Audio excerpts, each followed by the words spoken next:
Police identify a second person of interest in St. James triple murder. The St. James police have named a second person of interest in relation to a triple murder in Canterbury, Montego Bay. He is Kashim Lewis. The police named John Lee Roach as the first person of interest.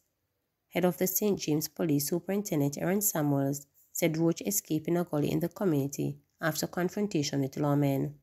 Both Lewis and Roach are being sought in relation to the killing of 3 males, including a teenager.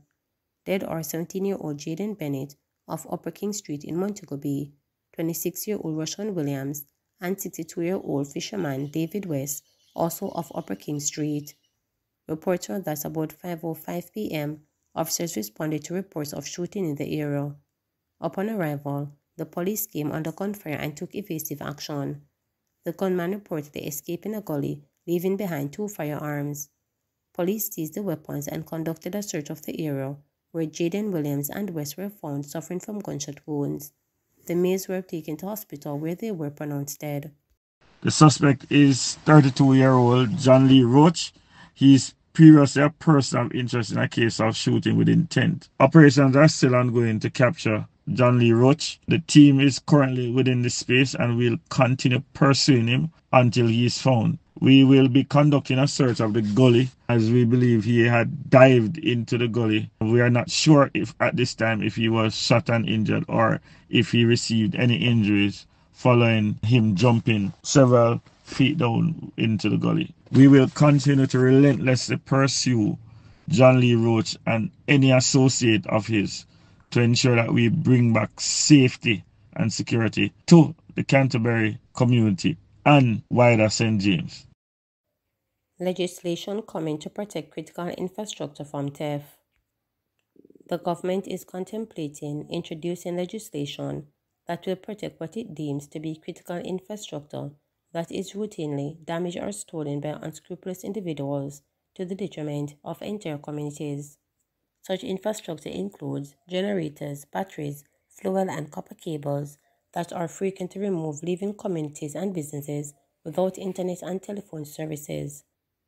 Prime Minister Andrew Holness spoke to the issue during a ministerial statement in the House of Representatives on Tuesday, where he updated the nation on the government's recovery efforts following the passage of Hurricane Beryl that impacted the island on July 3rd. He has tasked the Ministry of Telecommunications, Darrell Valls, and National Security Minister Dr. Horace Young to very quickly bring the legislation to Parliament regarding the protection of certain infrastructure that we declare as critical. Bring that legislation to Parliament because we cannot have this critical infrastructure being preyed upon, Holness emphasized. He noted that it was a small number of perpetrators who will make it their business to go and steal fuel from the generators that power the backup service for the repeaters that give all of us connectivity, online service, telephone, internet.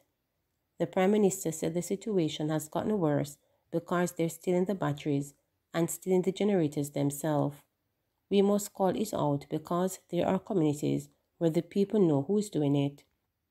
It is no different from the goat thief. It is no different from the people who steal the copper wires. They put the economy of the local farmer at risk. They put our telecommunication service, which give us our security and access as tasks, the Prime Minister argued. He said some individuals may be aware of the serious consequences of their actions, but declare that this is no excuse. Holness told the House that the telecommunications companies have indicated that their systems should have been far more resilient during and after the hurricane, and individuals would not have been cut off as they have been, but because they have taken the precautionary measures to refuel before the hurricane. On the day of refueling, or shortly after, their sensors saying that the fuel is gone, stated Holness.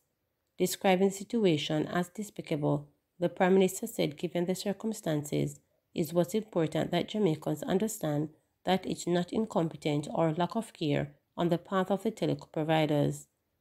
It is sometimes the very people who are in the community that does it, he further stated. Search on for solutions to teachers' exodus.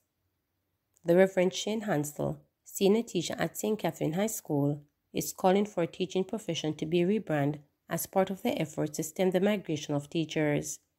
According to Hansel, schools must also be proactive and assess their environment rather than waiting on the government to craft a teacher retention policy.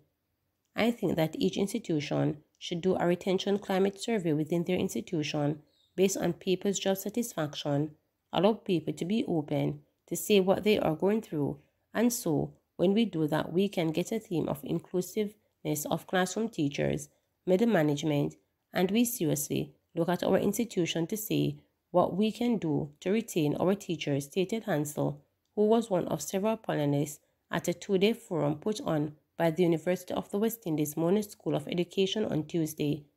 In arguing for incentives for experienced teachers, Hansel said the absence of support that driven young teachers away from the profession. If we have some incentives, for example, you're going to do your master's degree and you get $100,000 or a scholarship or a book voucher, so others would see you being there for 25 years and want to come and stay for 25 years, but they will want to know what you gain out of it, added Hansel. We need to incentivize experienced teachers. If we have something to say, when you spend 5 years, you'd be able to get your transportation card or a 25% discount from Jamaica Public Service Company. Who wouldn't want to stay? We need to say something to encourage persons, he said further. But Dr. Darren Edwards Kerr, senior lecturer in the field of measurement and educational research at the School of Education, is responding to the points raised by Hansel and others, said while the issue of salaries and retention is live, Jamaica needs to determine who teachers are and their roles. The issues we're talking about here are really being experienced across the region. From the perspective of the School of Education, my question really is, what is the role of teachers? And to understand that, I went back to the legislation. I look at Barbados, Jamaica, Trinidad and Tobago and St. Lucia, the role of teachers in the legislation and how we have framed our teachers, or well determine what support we give them, Edward Kerr stated. In highlighting Jamaica's Education Act of 1980, as well as the Jamaica Teaching Council's JTC 2022 bill, Edward Kerr said it was clear from the Education Act that the focus is primarily on registration and discipline of teachers. So that in itself begins to tell you something. The Act primarily focuses on the registration and employment of teachers in public institutions.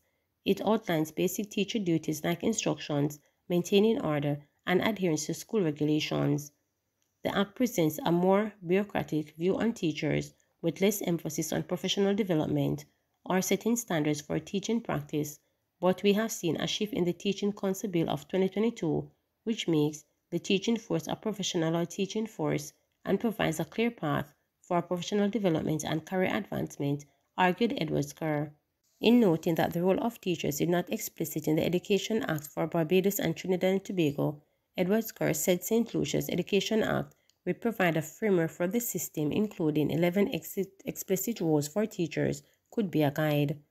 Jamaica needs to define who teachers are and their roles and then issue of retention changes. This is not an issue that is a teacher issue.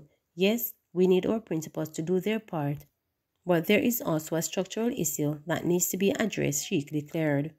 In the meantime, Lynn Wright, president of the Jamaica Teachers Association of Principals of Secondary Schools and principal of William Knibb High School, said particular attention must be paid to not just salaries, but the conditions of service.